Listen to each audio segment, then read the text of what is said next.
Siapa yang bisa mengumandangkan azan di hutan seperti ini? Gumamnya. Suara itu makin lama makin jelas, hingga dada Arga terasa bergetar. Ia merasakan ketenangan aneh, seolah ada yang memanggilnya untuk mendekat. Namun begitu ia melangkah lebih jauh, suara itu perlahan menghilang, meninggalkan heningnya mencekam. Saat pulang membawa kayu, Arga bercerita kepada Pak Wiryo. "Yah, aku mendengar suara azan di hutan tadi. Suaranya indah sekali, tapi aku tidak menemukan siapapun." Pak Wiryo terdiam lama. Ia menatap anaknya dalam-dalam.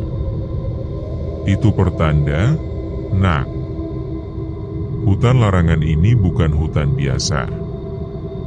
Ada sesuatu di dalamnya, sesuatu yang mungkin sudah menunggumu." Bu Sarti langsung menepuk bahu suaminya. "Jangan menakut-nakuti Arga, Pak. Hutan itu penuh jin, siapa tahu mereka sedang mempermainkan anak kita." Namun Pak Wiryo menggeleng pelan. "Tidak, Sarti. Aku yakin bukan jin jahat yang memanggilnya. Ada hal besar di balik semua ini."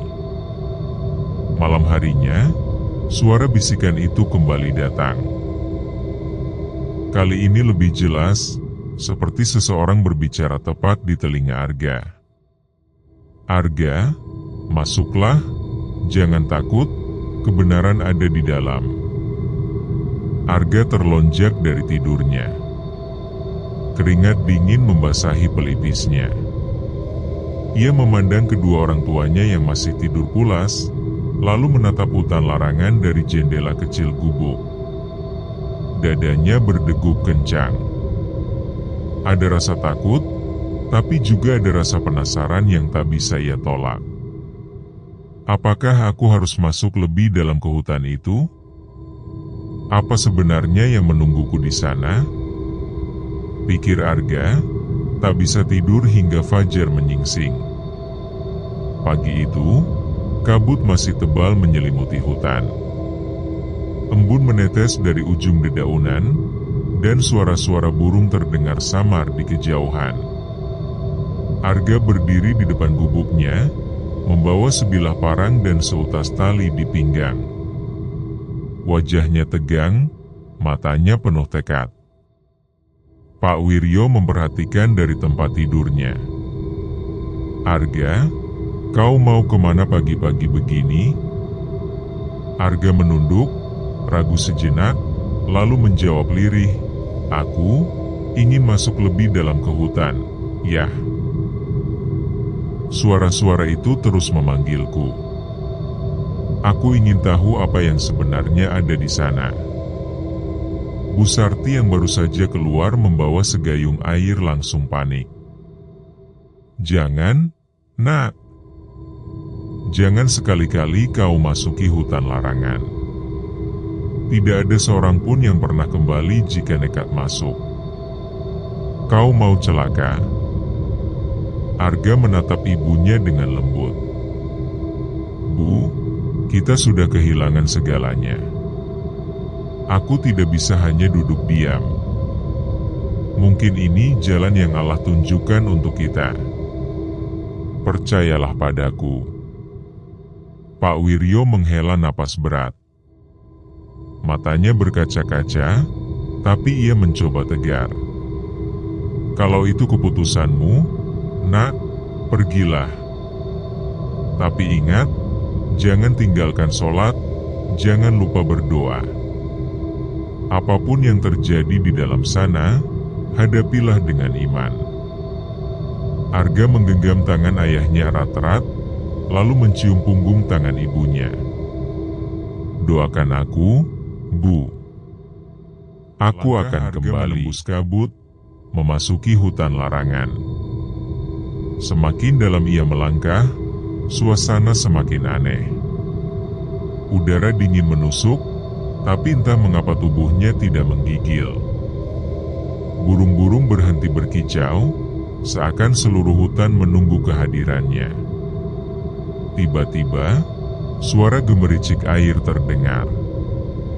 Ia mengikuti suara itu hingga menemukan sebuah sungai kecil yang airnya jernih berkilauan. Di tepi sungai, ia melihat bunga-bunga berwarna putih yang tidak pernah ia lihat sebelumnya. Harumnya menenangkan hati. Namun yang membuatnya terkejut adalah suara azan yang kembali terdengar, kali ini lebih jelas, berasal dari arah lain sungai. Suara itu begitu merdu, membuat bulu kuduknya berdiri, tapi sekaligus menenangkan jiwanya. Dengan hati-hati, Arga menyeberangi sungai. Airnya terasa sejuk, seperti menyentuh tubuh dengan cahaya. Setelah menyeberang, ia melihat sesuatu yang tidak mungkin ada di dalam hutan larangan, sebuah perkampungan kecil. Perkampungan itu sederhana.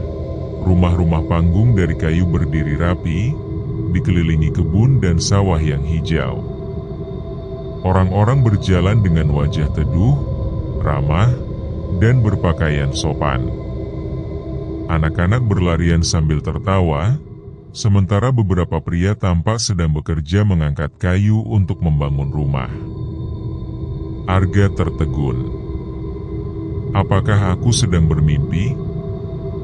Seorang pria tua dengan janggut putih dan sorban di kepalanya menghampiri. Wajahnya bercahaya, matanya teduh. Ia tersenyum sambil menepuk bahu Arga. "Selamat datang, Nak. Kami sudah menunggumu." Arga terbelalak. "Menunggu aku? Tapi, siapa kalian? Dan bagaimana kalian bisa ada di sini?" Pria itu hanya tersenyum lebih dalam, lalu menunjuk ke arah masjid kayu yang berdiri di tengah kampung.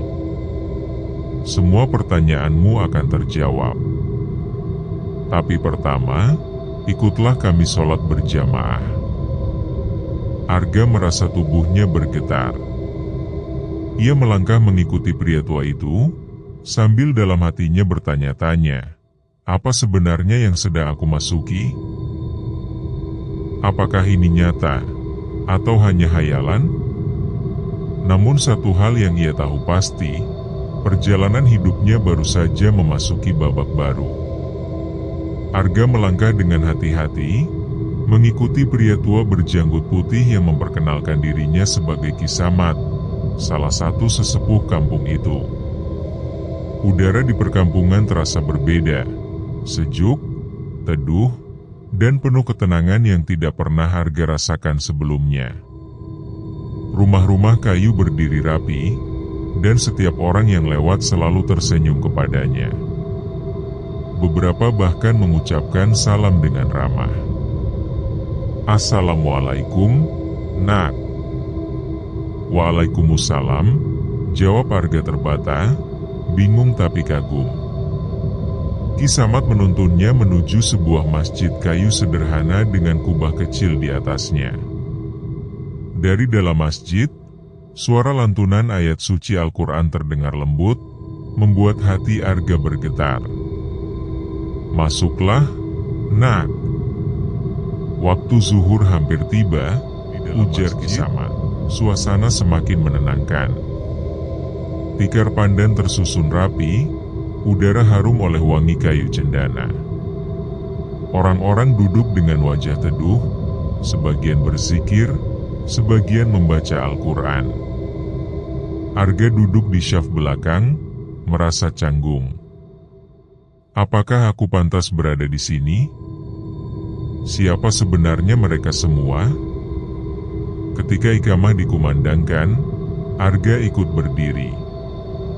Ia sholat bersama mereka, dan saat sujud terakhir, air matanya menetes tanpa ia sadari. Ada rasa damai yang menyelimuti, rasa yang sudah lama hilang sejak keluarganya diusir dari desa. Setelah sholat selesai, Ki Samad menoleh kepadanya. "Bagaimana rasanya, Nak?" Arga mengusap air matanya cepat-cepat. Entahlah, Pak, rasanya seperti pulang. Seperti ada sesuatu yang hilang dari diriku, kini kembali. Ki Samad tersenyum bijak. Itu pertanda hatimu masih bersih. Kau memang dituntun untuk datang ke sini. Setelah itu, Arga diajak berkeliling kampung. Ia melihat anak-anak belajar mengaji di serambi rumah, para pemuda bekerja di sawah dan ladang, sementara para perempuan menenun kain dan menyiapkan makanan. Semuanya berjalan dengan tertib, damai, dan penuh senyum. Namun ada satu hal yang membuat Arga heran, tidak ada seorang pun yang tampak lelah atau marah. Semua wajah begitu bercahaya, seakan tidak ada penderitaan di tempat itu. Pak, tanya Arga ragu.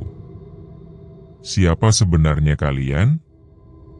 Aku tak pernah mendengar ada kampung di hutan larangan. Warga desaku pun selalu takut untuk mendekat. Ki Samad berhenti berjalan, menatap Arga dengan mata dalam. Karena kampung ini bukan sembarang kampung, Nak. Kami berbeda. Dan kau akan segera mengetahuinya jika kau mau belajar. Arga menelan ludah. Belajar apa, Pak?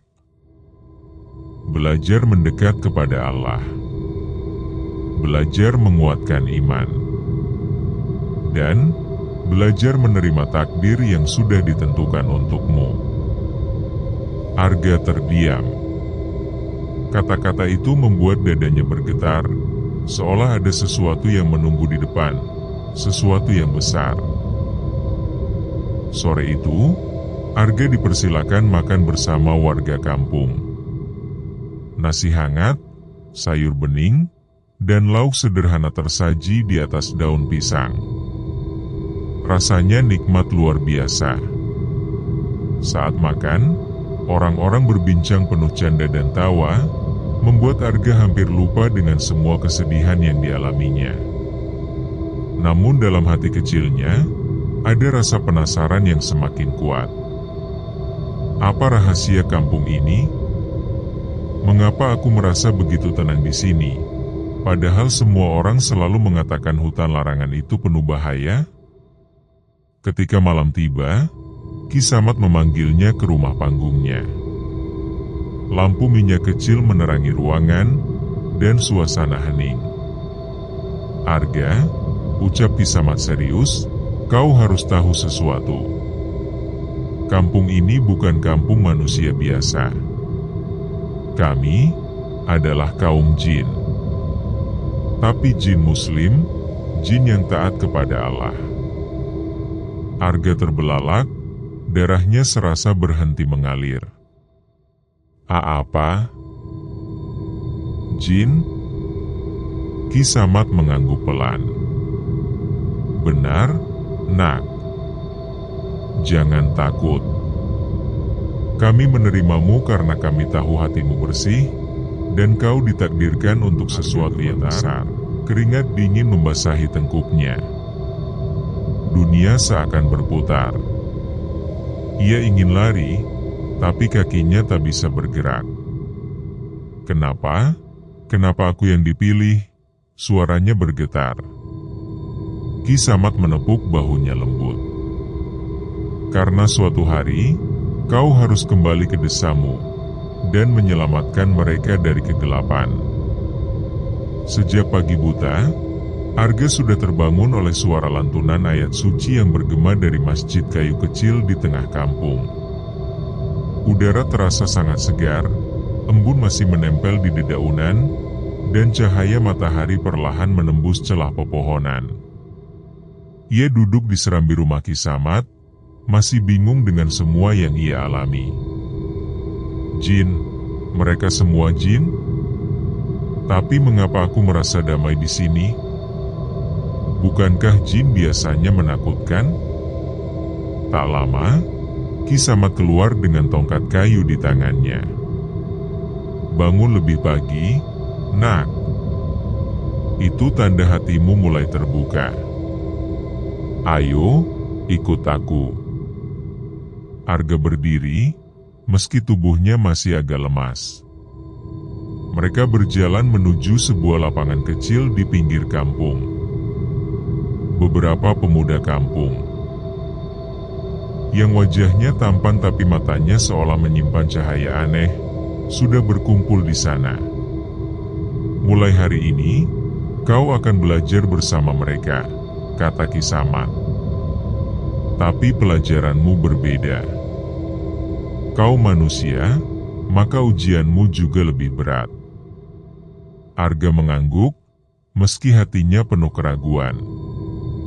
Seorang pemuda jin mendekat, memberi salam ramah. Namaku Raffi. Kau bisa anggap aku sebagai saudaramu di sini. Arga menjabat tangannya. Hangat. Bukan seperti bayangan tentang jin yang dingin dan menakutkan. Latihan pertama adalah mengenal kekuatan doa dan zikir. Ki Samad mengajarkan bacaan wirid sederhana. Ucapkan, La ilaha illallah, dengan penuh kesadaran. Jangan hanya di bibir, tapi resapkan di hatimu. Bayangkan bahwa tidak ada yang lebih berkuasa selain Allah. Arga menutup mata, melafalkan kalimat itu berulang kali. Awalnya terbata-bata, tapi lama-kelamaan ia merasakan ketenangan yang aneh.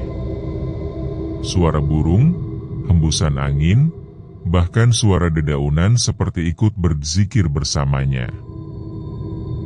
Namun tiba-tiba, bayangan masa lalunya menyeruak, wajah Bu Sarti yang menangis, Pak Wiryo yang putus asa, dan Sekar yang direnggut dari sisinya. Dadanya sesak, lidahnya keluh. Kenapa aku harus mengingat semua itu lagi? Bisiknya lirih. Ki Samad menepuk bahunya.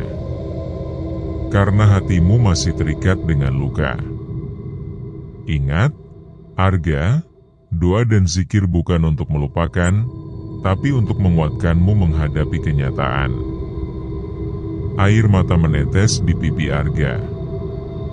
Ia kembali melafalkan zikir itu, kali ini lebih mantap. Pelajaran kedua adalah melatih kekuatan hati melawan bisikan jahat. Para jin muslim itu duduk melingkar, menutup mata, dan mulai berzikir. Arga ikut, tapi tiba-tiba ia mendengar suara berbisik di telinganya. Arga, kau gagal. Kau hanya manusia miskin yang tak berguna. Sekar sudah menjadi milik orang lain. Untuk apa kau berjuang? Suara itu membuat tubuhnya bergetar. Ia membuka mata, wajahnya pucat. Tenang, nak, seru Raffi sambil menggenggam tangannya. Itu ujian. Itu hanyalah bisikan jin kafir yang mencoba melemahkanmu. Lawan dengan hati menutup mata, mengucapkan ayat kursi dengan terbata. Semakin ia melafalkan, suara itu makin jauh, hingga akhirnya lenyap. Ketika membuka mata, keringat membasahi dahinya. Tapi untuk pertama kalinya, ia merasa mampu melawan sesuatu yang selama ini selalu menghantui pikirannya. Sore menjelang, Ki Samad duduk bersamanya di tepi sungai kecil yang jernih. Arga, apa kau tahu kenapa Allah mengizinkanmu masuk ke kampung ini? Tanya Ki Samad. Arga menggeleng pelan. Karena kau bukan hanya harus menyelamatkan dirimu. Kau juga akan menjadi perantara bagi orang-orang di desamu. Akan ada fitnah besar, dan hanya orang yang hatinya kuat yang bisa menghadapi. Itu takdir yang menunggumu. Arga terdiam. Suara air sungai terdengar begitu jernih, tapi di dalam hatinya bergemuruh. Benarkah aku bisa melawan semuanya? Bagas, dendam warga, luka keluargaku. Apakah aku sanggup? Malam itu, Arga menatap langit penuh bintang, sambil menggenggam dadanya. Untuk pertama kali, ada secercah harapan yang kembali menyala. Malam itu, Arga tidak bisa tidur. Suara jangkrik bersahut-sahutan dari hutan, lampu minyak di rumah panggung Kisamat bergoyang pelan ditiup angin malam. Di luar, kampung terlihat tenang. Anak-anak jin sudah tertidur, orang dewasa berzikir lirih, dan udara dipenuhi aroma kayu manis yang menenangkan. Namun hati Arga justru resah. Kenapa aku dibawa ke sini? Apa benar mereka semua ingin membantuku? Atau ada sesuatu yang mereka sembunyikan?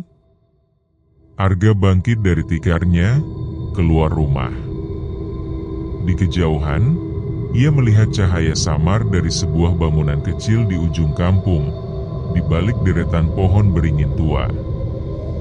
Rasa penasaran menguasainya, ia melangkah diam-diam mendekat. Bangunan itu ternyata sebuah surau kecil, bahkan lebih sederhana daripada masjid utama. Dari celah dinding kayu, Arga melihat beberapa jin duduk melingkar. Wajah mereka serius. Kisamat ada di tengah lingkaran, memegang kitab kuning yang tampak sangat tua. Arga menahan napas, mencoba mendengar. Tanda-tanda itu semakin jelas, suara Kisamat bergetar. Anak manusia ini memang yang ditunggu. Tapi kita tidak boleh gegabah. Masih ada penghalang besar, jin kafir yang sejak lama menebar fitnah di desa manusia. Seorang jin lain menimpali, apakah kita benar-benar yakin dia sanggup, Ki? Lihatlah, hatinya masih rapuh. Dia sering terjebak oleh kenangan buruknya. Kisamat menghela napas panjang. Benar. Tapi justru karena itulah ia dipilih. Luka yang ia bawa akan menjadi senjatanya. Hanya orang yang pernah jatuh sedalam itu yang bisa mengangkat orang lain keluar dari kegelapan. Arga terperangah. Mereka membicarakan aku. Jadi benar, aku dipilih untuk sesuatu. Tapi, apa maksudnya? Kisamat menghela napas panjang. Benar. Tapi justru karena itulah ia dipilih. Luka yang ia bawa akan menjadi senjatanya. Hanya orang yang pernah jatuh sedalam itu yang bisa mengangkat orang lain keluar dari kegelapan. Mereka membicarakan aku. Jadi benar, aku dipilih untuk sesuatu. Tapi, apa maksudnya? Tiba-tiba, suara berbisik terdengar di telinganya. Kau tidak pantas, Arga. Mereka hanya mempermainkanmu. Kau manusia lemah. Pulanglah, sebelum semuanya terlambat. Arga terkejut, tubuhnya gemetar. Ia buru-buru menutup telinga dan mengucapkan istighfar. Namun suara itu tetap menghantui, membuat dadanya sesak. Siapa di luar sana? Suara Kisamat tiba-tiba terdengar keras. Arga panik, hampir lari, tapi pintu surau sudah terbuka. Kisamat berdiri di ambang, menatapnya dengan mata tajam namun tidak marah. Masuklah, nak, katanya tenang. Arga melangkah dengan wajah pucat. Para jin lain menatapnya, ada yang curiga, ada yang penuh iba. Maaf, Pak. Aku tak sengaja mendengar, ujar Arga gugup. Kisamat mendekat, menepuk pundaknya. Takdir memang tidak bisa disembunyikan, Nak, kalau Allah sudah memilihmu, maka cepat atau lambat kau akan mengetahuinya. Arga menelan ludah. Jadi, apa sebenarnya yang kalian sembunyikan? Apa yang harus kulakukan? Ki Samat menutup kitab tua itu, lalu menatap Arga dalam-dalam. Kau harus tahu satu hal, Arga. Kampung ini ada bukan tanpa alasan. Kami berdiam di sini untuk menjaga keseimbangan. Tapi sekarang, keseimbangan itu goyah. Jin kafir telah menguasai hati banyak manusia di desamu, menyulut iri, fitnah, dan kebencian. Jika dibiarkan, desa itu akan hancur. Arga terdiam.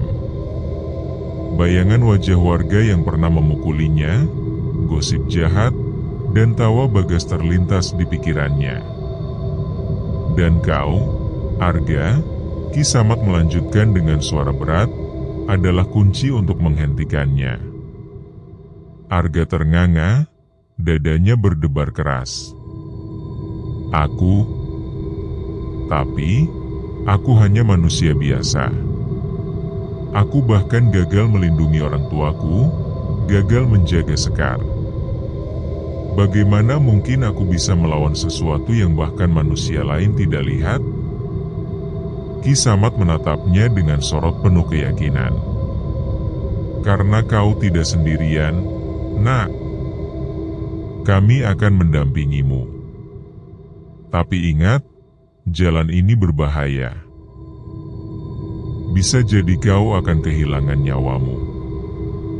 Kau masih mau melanjutkan? Arga terdiam lama. Air matanya menetes, tapi kali ini bukan karena lemah. Ia menatap Ki Samat dengan mata berkilat. Kalau dengan itu aku bisa menebus kehormatanku, kalau dengan itu aku bisa melindungi orang tuaku dan merebut kembali kebenaran, maka aku siap. Para jin saling pandang, lalu tersenyum. Raffi, yang sejak tadi diam, menepuk bahu Arga dengan bangga. Mulai malam ini, kau bukan lagi hanya tamu. Kau adalah saudara kami. Dan kau akan belajar hal-hal yang tak pernah kau bayangkan sebelumnya. Langit gelap tanpa bulan.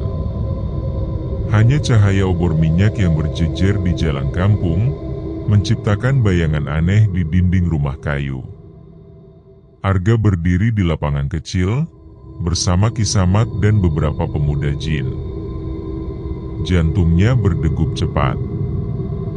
Arga, suara Ki Samat berat, malam ini kau akan menjalani ujian pertamamu.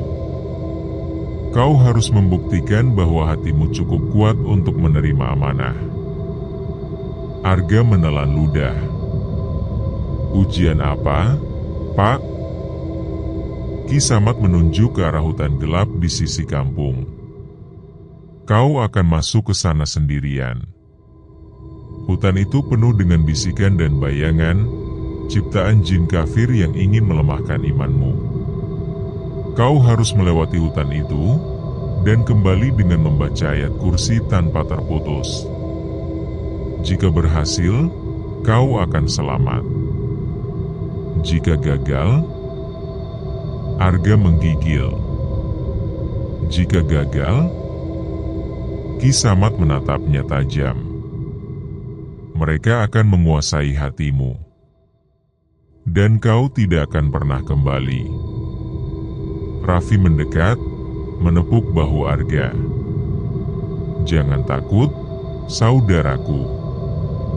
Ingat, Allah selalu bersama orang yang beriman. Pegang kata itu erat di hatimu. Arga mengangguk, meski wajahnya pucat. Ia melangkah masuk ke hutan. Begitu melewati pohon pertama, udara berubah dingin menusuk. Suara jangkrik lenyap, digantikan oleh bisikan lirih. Arga, kenapa kau di sini? Bukankah kau seharusnya mati saja? Tak ada yang peduli padamu. Sekar sudah jadi milik Bagas. Kau hanya pengganggu. Kau hanyalah anak gagal, menyusahkan orang tuamu. Arga memegang dadanya, kakinya gemetar. Bayangan wajah Bagas muncul dari balik pepohonan, tertawa mengejek. Lalu wajah Pak Wiryo dan Bu Sarti yang menangis, seolah menyalahkannya. Arga menutup telinga, berteriak, "Tidak, aku bukan orang gagal. Aku masih punya Allah." Ia mulai membaca ayat kursi dengan terbata-bata. Suaranya goyah, tapi perlahan semakin mantap. Setiap kalimat yang ia ucapkan membuat bayangan itu bergetar, memudar, dan akhirnya lenyap. Namun ujian belum selesai. Dari kegelapan, muncul sosok hitam tinggi, matanya merah menyala. Nafasnya menghembuskan bau busuk yang membuat Arga hampir muntah. "Sia-sia, Arga," suara itu bergemuruh. "Sekalipun kau membaca doa, kau tetap lemah. Kau tak bisa melawan aku." Arga menggenggam tangannya erat, tubuhnya gemetar tapi suaranya lantang. "Kau bukan apa-apa. Allah lebih besar darimu." Ia mengulang bacaan ayat kursi, kali ini lebih keras. Cahaya putih tiba-tiba menyelimuti tubuhnya, membuat sosok hitam itu menjerit, terpecah menjadi asap hitam yang lenyap ditiup angin. Saat ia keluar dari hutan, tubuhnya basah oleh keringat, napasnya terengah. Wajah para jin menunggu dengan tegang. Ketika melihat Arga masih hidup, Raffi tersenyum lebar. "Alhamdulillah, dia berhasil." Ki Samad menatapnya dengan mata berbinar, lalu mengangguk pelan. "Bagus, Arga. Kau lulus ujian pertama. Tapi ingat, ini baru permulaan. Masih banyak hal yang harus kau hadapi sebelum waktunya tiba." Arga menunduk, meski hatinya berdebar hebat. Untuk pertama kali, ia merasakan secercah keyakinan dalam melewati ini, mungkin aku juga bisa melawan fitnah di desaku, dan merebut kembali kehidupanku yang hilang. Hari-hari Arga di perkampungan itu semakin penuh ujian. Setelah melewati hutan penuh bisikan, kini ia diminta oleh Ki Samad untuk menjalani latihan mengendalikan emosi. "Arga," kata Ki Samad pada suatu sore ketika matahari hampir tenggelam, "ilmu yang kuat tanpa hati yang tenang hanya akan membawa kehancuran. Kau harus belajar menundukkan amarahmu. Karena musuhmu nanti bukan hanya jin jahat atau dukun, tapi juga nafsumu sendiri." Arga mengangguk, meski matanya penuh tanda tanya. "Bagaimana caranya aku mengendalikan amarah, Pak?" Ki Samad tersenyum samar. "Kau akan tahu malam ini." Malam itu, Arga duduk bersila di pelataran. Lingkaran api kecil dinyalakan oleh para jin muslim. Tiba-tiba, dari dalam lingkaran, muncul sosok-sosok yang menyerupai orang-orang yang pernah menyakitinya. Wajah Bagas muncul, menyeringai. "Arga, kau memang pecundang. Sekar milikku, bukan milikmu." Lalu muncul pula wajah Bu Pramana, Ibu Sekar, dengan suara dingin. "Pergi kau dari hidup anakku, Arga. Kau hanyalah beban." Yang paling membuat Arga terkejut, muncul pula sosok Pak Wiryo dan Bu Sarti, tapi dengan wajah kecewa. "Kenapa kau tak bisa menjaga kami, Arga? Kau anak tak berguna." Arga terperanjat. Dadanya terasa sesak, matanya panas dipenuhi air mata. Sekujur tubuhnya bergetar. Tangannya ingin meraih tongkat, ingin menghantam bayangan-bayangan itu. Namun saat itu suara Kisama terdengar jelas. Tahan amarahmu, Arga. Ingat, itu hanya godaan. Jangan biarkan kebencian membutakan hatimu. Lawan dengan doa, bukan dengan kemarahan. Arga mengepalkan tangan. Suara-suara ejekan semakin keras, menusuk telinga. Bayangan Bagas mendekat, seolah menantang. Ayo, pukul aku kalau berani. Tapi ingat, itu tak akan mengubah kenyataan kalau kau kalah dariku. Arga memejamkan mata rapat-rapat. Nafasnya berat, dadanya bergejolak. Namun ia paksa dirinya berzikir. Astagfirullah, astagfirullahaladzim. Semakin lama zikirnya semakin mantap. Air mata jatuh membasahi pipinya. Perlahan, bayangan-bayangan itu bergetar, memudar, hingga lenyap ditelan angin malam. Ketika ia membuka mata, lingkaran api padam, dan suasana kembali sunyi. Arga terengah-engah, namun wajahnya kini terlihat lebih tenang. Ki Samad menghampiri, menepuk bahunya. Kau berhasil menahan amarahmu. Itu lebih sulit daripada melawan jin dengan pedang atau tongkat. Ingat, musuh terbesar manusia adalah dirinya sendiri. Raffi yang sejak tadi mengamati tersenyum bangga. Aku tahu kau bisa, Arga. Kau lebih kuat dari yang kau kira. Arga menunduk, suaranya bergetar. Aku hampir saja kalah, Pak. Rasanya benar-benar nyata, seolah mereka sungguhan. Ki Samad mengangguk. Justru itulah hakikat godaan. Ia menyerupai apa yang paling kau benci, atau paling kau takutkan. Dan kau baru saja menaklukkannya. Arga tidur di gubuk kecil di dalam perkampungan jin muslim dengan hati lebih ringan. Ia mulai sadar bahwa perjalanannya bukan hanya tentang membalas dendam atau membuktikan diri, tetapi tentang menempa jiwa. Namun jauh di dalam hatinya, api kecil tetap menyala. Bayangan wajah Bagas dan Sekar masih menghantui pikirannya. Aku harus kuat, agar suatu hari nanti, kebenaran bisa ditegakkan. Fajar menyingsing. Kabut tipis menyelimuti perkampungan jin muslim. Suara kokok ayam samar-samar terdengar, entah dari mana datangnya, karena kampung ini bukanlah kampung biasa. Ki Samad duduk bersila di serambi rumahnya, menunggu Arga yang datang dengan wajah masih lelah usai latihan malam sebelumnya. Arga menunduk hormat, lalu duduk di hadapan gurunya.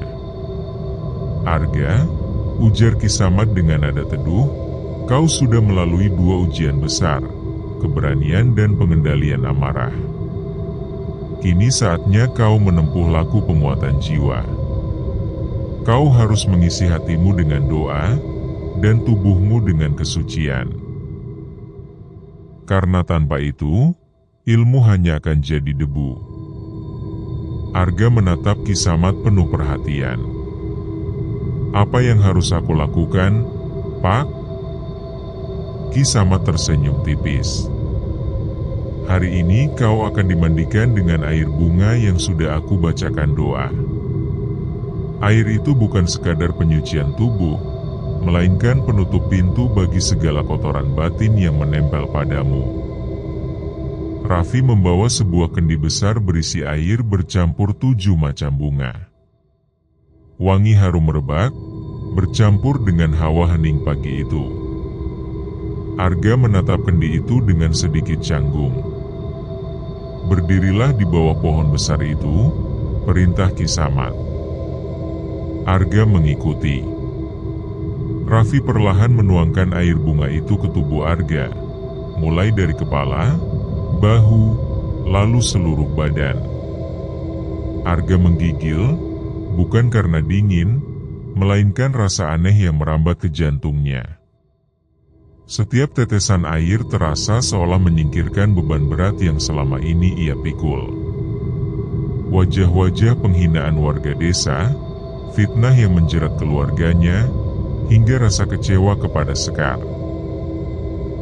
Semua seakan larut bersama aliran air bunga yang jatuh ke tanah.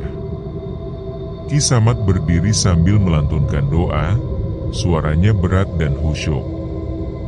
Ya Allah, bersihkanlah hamba MU ini dari segala iri, dengki, dendam, dan sakit hati.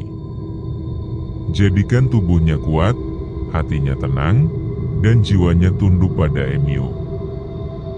Air mata Arga menetes bercampur dengan air bunga di wajahnya.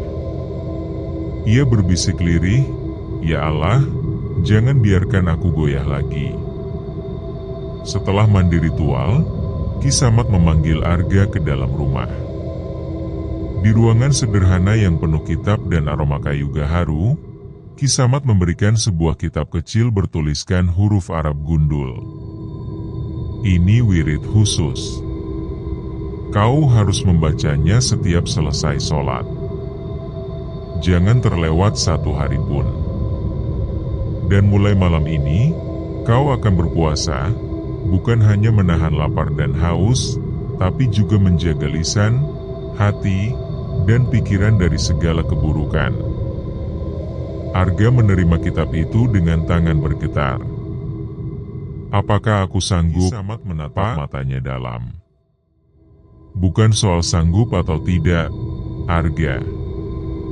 Tapi seberapa besar kau yakin bahwa Allah menolongmu?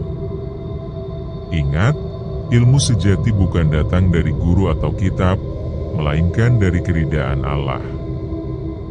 Malam harinya, Arga menjalani wirid panjang setelah sholat. Bibirnya kering, suaranya serak, tapi hatinya hangat. Sesekali Raffi menemaninya, ikut berzikir hingga larut malam. Hari-hari berikutnya Arga berpuasa. Panas terik membakar kulit, perutnya keroncongan, tapi ia bertahan. Ketika berbuka dengan seteguk air dan sepotong singkong rebus, ia merasakan nikmat yang belum pernah ia rasakan sebelumnya. Suatu malam, setelah sekian lama menjalani wirid dan puasa, Arga bermimpi. Ia berada di sebuah sungai jernih, dan seorang lelaki tua berjubah putih memandikannya sambil berkata, "Wahai Arga, jangan gentar. Kau sedang ditempa. Suatu saat kelak, kau akan kembali ke desamu, dan saat itulah ilmu ini akan diuji. Bersiaplah, karena jalanmu belum berakhir." Arga terbangun dengan keringat dingin membasahi tubuhnya. Ia duduk, terisak pelan. "Ya Allah, kuatkan aku tahu perjalananku masih panjang." Hari-hari Arga berlalu dengan penuh kesibukan. Ia ikut bekerja membangun rumah-rumah di kampung jin muslim, mengangkut kayu, mencampur tanah liat, bahkan sesekali membantu menimba air di sungai kecil yang mengalir jernih. Setiap siang, setelah adzan zuhur berkumandang, semua pekerjaan terhenti. Para jin muslim berduyun-duyun menuju masjid sederhana yang berdiri kokoh di tengah kampung. Arga ikut bersama mereka, berwudu, lalu sholat berjamaah. Hatinya selalu bergetar setiap kali mendengar bacaan imam yang begitu merdu, seolah ayat-ayat suci itu menembus hingga ke dasar jiwanya. Setelah sholat, Arga duduk di rumah Ki Samad, mendengarkan nasihat dan mengaji. Sesekali Raffi duduk di sampingnya, tersenyum sambil mengoreksi bacaan Arga. Bacaanmu semakin baik, Arga, kata Raffi suatu sore, kau mulai terbiasa. Arga mengangguk, wajahnya teduh. Entah kenapa, setiap kali aku mengaji di sini, rasanya tenang. Seperti semua luka di hatiku sedang diobati perlahan. Raffi menepuk bahunya. Itulah kekuatan Al-Quran. Ia adalah cahaya yang tak bisa dipadamkan oleh gelapnya fitnah. Namun ketenangan itu tak berlangsung lama. Suatu malam, angin bertiup kencang. Pohon-pohon di pinggir kampung berderit, dan suara aneh bergema seakan ada yang menangis. Arga terbangun dari tidurnya, duduk tegak sambil menajamkan telinga. Raffi berlari masuk ke gubuknya. Wajahnya serius. Arga, ada kabar buruk, katanya cepat. Ada apa, Raffi? Raffi menunduk sebentar, lalu menatap Arga penuh iba. Angin malam membawa bisikan. Di desamu, teror masih terjadi. Setiap malam Jumat, warga kehilangan hewan ternak. Paginya hewan-hewan itu ditemukan mati mengenaskan, tubuhnya kering tanpa darah, dadanya dicekam dingin. Masih terjadi? Raffi mengangguk. Ya. Dan banyak warga sudah jatuh miskin karenanya. Mereka ketakutan, tapi tak berani mencari tahu siapa pelakunya. Arga menutup wajahnya dengan kedua tangan. Seketika wajah Pak Wiryo dan Bu Sarti terlintas di benaknya, bersama rumah lamanya yang dulu ramai kini hanya tinggal kenangan. Ya Allah, desaku masih menderita. Keesokan harinya, Arga menemui Ki Samad. Pak, aku mendapat kabar dari Raffi, desaku masih diteror. Apakah benar? Ki Samad menatapnya lama, lalu menarik napas dalam. Benar, Arga. Kami sudah lama mengetahuinya. Teror itu bukan sekadar pencurian. Ada persekutuan antara manusia dengan jin jahat. Itulah yang membuat warga tak berdaya. Arga mengepalkan tangannya. Aku harus kembali, Pak. Aku tidak bisa diam di sini sementara mereka menderita. Ki Samad menggeleng. Belum waktunya. Kau masih dalam masa pembelajaran. Jika kau pulang sekarang, kau akan dihancurkan bahkan sebelum sempat melawan. Arga menunduk, hatinya bergejolak. Tapi, mereka butuh pertolongan. Ki Samad menyentuh bahu Arga. Justru karena itu kau harus sabar. Ilmu tidak matang dalam satu malam. Waktu itu akan datang, dan saatnya kau akan tahu. Bersiaplah, Arga. Karena jalan pulangmu tidak akan mudah. Malam itu, Arga duduk lama di tepi sungai kampung jin muslim. Cahaya bulan terpantul di permukaan air. Ia menggenggam tongkat pemberian Ki Samad, menatapnya dengan mata berkilat. Tunggulah, desaku, tunggulah, ayah, ibu, aku akan kembali. Dan ketika saat itu tiba, aku tak akan membiarkan kalian menderita lagi.